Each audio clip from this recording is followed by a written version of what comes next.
10 बड़ी हस्तियां जिन्हें बीजेपी ने टिकट ऑफर किया था, लेकिन फिर भी उन्होंने चुनाव लड़ने से खुद ही मना कर दिया। आखिर क्यों, आइए जानते इस वीडियो में। नंबर 10 पर आते हैं कानपुर के कद्दावर नेता सत्यदेव पचौरी जी।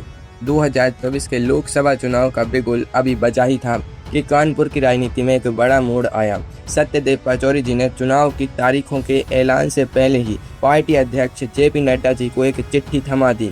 चिट्ठी में साफ लिखा था कि मुझे 2024 का चुनाव नहीं लड़ना है, मुझे संगठन के काम में लगा दो और किसी नए चेहरे को मौका दो।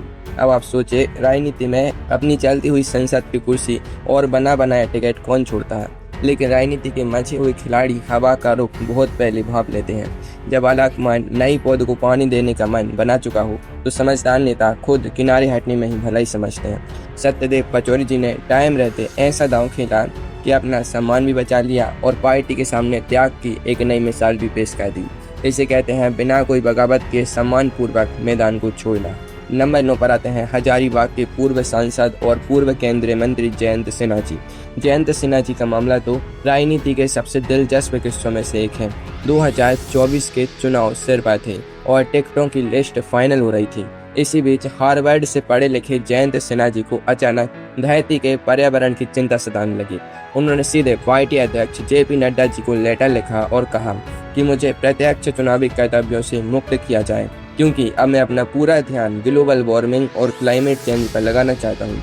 अब जरा सोचे, पूरे 10 साल तक सांसद और केंद्रीय राज्य मंत्री रहते हुए हजारीबाग का मौसम एकदम सुहाना लग रहा था, लेकिन जैसे ही 2024 में टिकट कटने की भनक लगी, अचानक अंटार्कटिका की बर्फ पिघलने की चिंता बढ़ गई।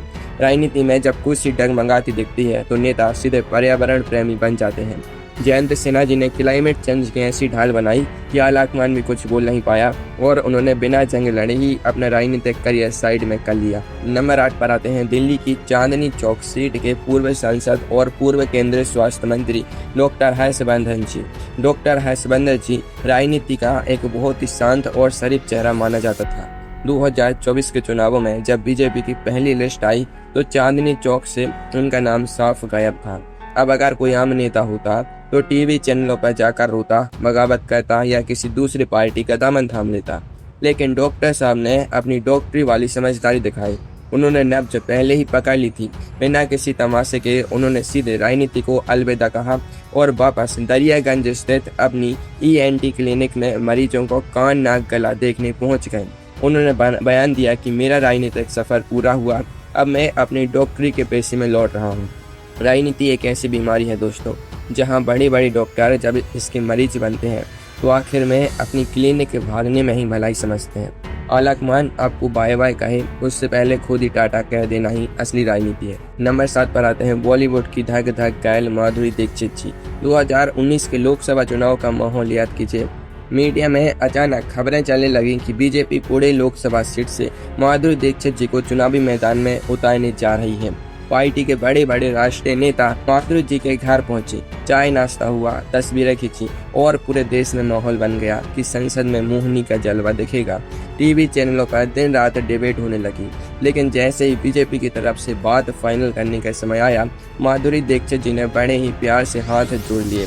उन्होंने साफ कह दिया कि उनकी राजनीति में कोई रुचि नहीं है और वे चुनाव नहीं लड़ेंगी। फिल्मों के पर्दे पर एक्शन का सामना करना आसान होता है, लेकिन राजनीति के दंगल में पीछे से होने वाली बात झेलना हर किसी के बस की बात नहीं।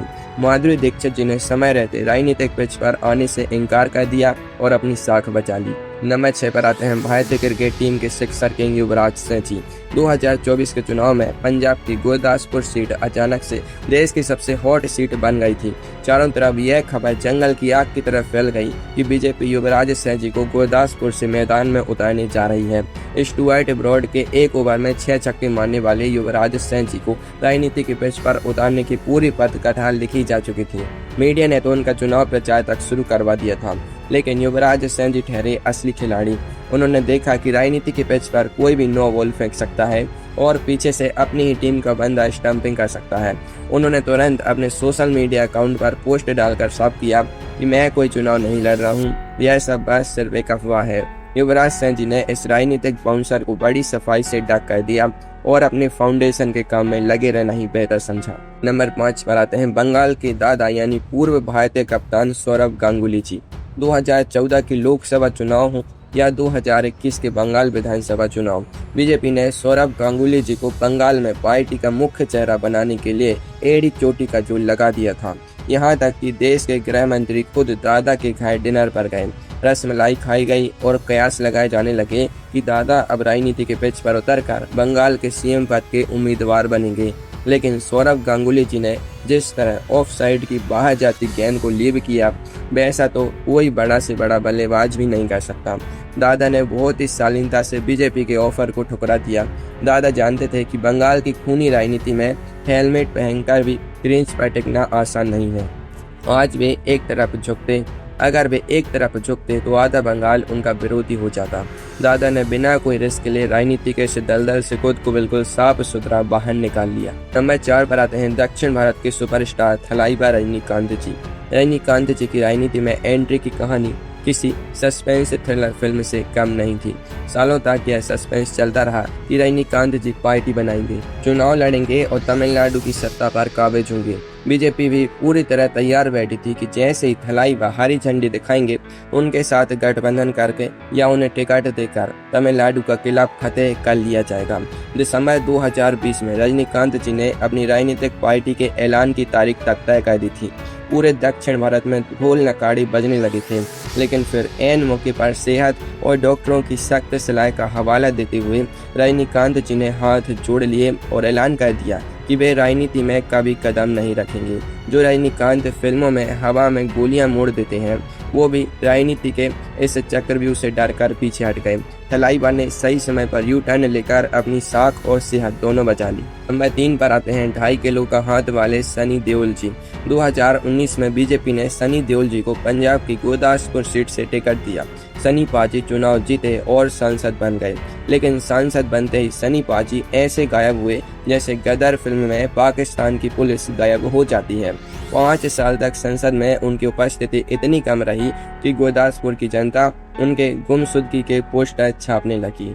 जब 2024 का चुनाव करीब आया तो सनी देओल जी ने खुद ही मीडिया के सामने जाकर हाथ खड़े कर दिए। उन्होंने साफ साफ कह दिया कि राजनीति मेरी दुनिया नहीं है, मुझे एक्टिंग ही करने दो। संसद में भाषण देना और काम कराना मेरे बस का नहीं है। जिस बंदे ने पर्दे पर हेड पंप उखाड़ दिया था, वो राजनीति की वास्तविक जिम्मेदारियों से घबरा गया। सनी देओल जी ने बीजेपी के टिकट ऑफर को सिरे से खारिज किया और वापस बॉलीवुड के अपने सेट पर लौट गए। नंबर 2 पर आते हैं पूर्व क्रिकेटर और पूर्वी दिल्ली के पूर्व सांसद गौतम गंभीर जी। गौतम गंभीर जी ने 2019 में बीजेपी के टिकट पर चुनाव लड़ा और रिकॉर्ड वोटों से जीतकर सांसद बने। 5 साल तक उन्होंने अपनी सीट पर काम भी किया, लेकिन गौतम गंभीर जी का स्वभाव एकदम खरी खरी बोलने वाला है। राजनीति के इस झूठी और चापलूसी भरी दुनिया में वे ज्यादा दिन तक खुद को फिट नहीं कर पा रहे थे। 2024 के चुनाव से ठीक पहले जब बीजेपी अपने उम्मीदवारों की लिस्ट तय कर रही थी, गौतम गंभीर जी ने खुद जेपी नड्डा जी को टैग करके ट्वीट कर दिया कि मुझे राजनीतिक जिम्मेदारियों से मुक्त किया जाए। मुझे क्रिकेट और IPL में कोचिंग पर ध्यान देना है। जहां देश में लोग एक टिकट के लिए नेताओं के चक्कर काटते हैं, वहीं गौतम गंभीर जी ने सांसद का पद और दोबारा मिलने वाला टिकट खुद ठुकरा दिया। उन्होंने साबित कर दिया कि हर कोई राजनीति में कुर्सी से चिपकने नहीं आता। नंबर 1 पर आते हैं भोजपुरी इंडस्ट्री के पावर स्टार पवन सिंह जी। 2024 के चुनावों का सबसे बड़ा महाड्रामा और सबसे बड़ा रायता पवन सिंह जी के नाम ही दर्ज है। बीजेपी ने अपनी पहली ही लिस्ट में बहुत बड़ा दांव खेला और पवन सिंह जी को पश्चिम बंगाल की आसनसोल सीट से आधिकारिक उम्मीदवार घोषित कर दिया। पवन सिंह जी के फोटो वाले पोस्टर छप गए, ढोल नगाड़ी बज गए। पवन सिंह जी ने खुद सोशल मीडिया पर प्रधानमंत्री जी का धन्यवाद भी कर दिया, लेकिन इसके बाद जो हुआ उसकी कल्पना बीजेपी के बड़े बड़े राजनीतिकारों ने भी नहीं की थी। टिकट मिलने के 24 घंटे भी पूरे नहीं हुए थे कि आसनसोल से लेकर पटना तक ऐसा राजनीतिक बवाल मचा कि पवन सिंह जी ने पुराने गानों और वीडियो के स्क्रीनशॉट इंटरनेट पर वायरल होने लगे। बंगाली अस्मिता का मुद्दा गर्म गया। पवन सिंह जी ने देखा कि यहाँ तो चुनाव लड़ने से पहले ही खेल बिगड़ चुका है।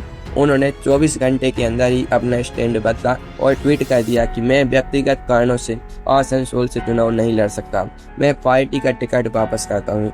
24 घंटे के भीतर आधिकारिक टिकट वापस करने का ऐसा यू टर्न भारतीय राजनीति के इतिहास में शायद ही कभी किसी ने देखा हो।